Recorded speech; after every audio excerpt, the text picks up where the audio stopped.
नमस्कार, मी सुवर्णा's होम किचनमध्ये परत एकदा तुमचं अगदी मनापासून स्वागत. सगळ्या सबस्क्रायबरचे धन्यवाद, सगळ्या व्ह्यूअर्सचे मनापासून आभार.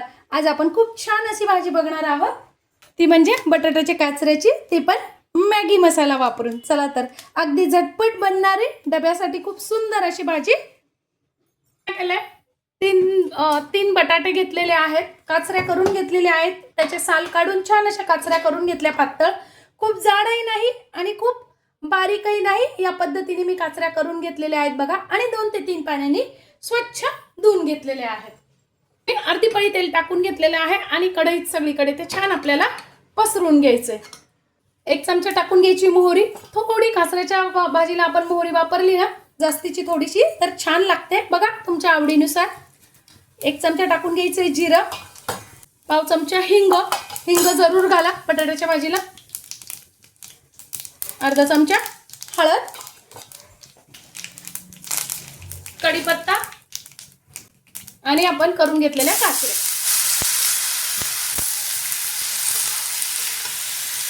टाकून घ्यायचंय अर्धा चमचा मीठ, कारण मीठ कमीच टाकायचंय थोडंसं. आपण मॅगी मसाला वापरतोय ना, तर त्यात पण मीठ असतं, त्यामुळे मीठ थोडंसं सुरुवातीला कमी टाका, वाटलंच तर तुम्ही परत टाकू शकता. थोडंसं टाकते कलरसाठी तिखट.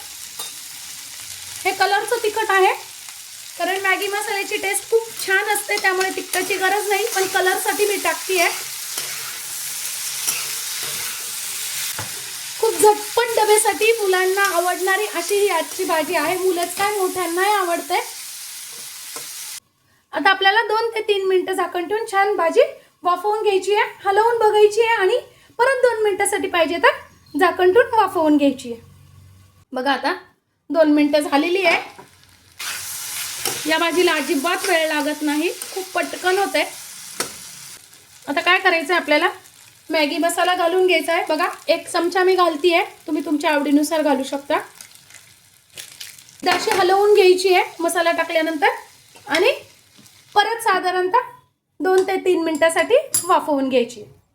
बघा 3 मिनिटं मी परत मॅगी मसाला टाकल्यानंतर वाफवून घेतली आहे. वा, किती सुंदर कलर आलेला आहे भाजीला.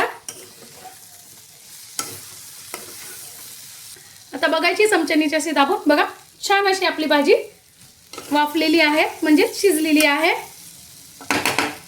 आता टाकून घ्यायची थोडीशी कोथिंबीर आणि मस्त अशी आपली भाजी तयार आहे.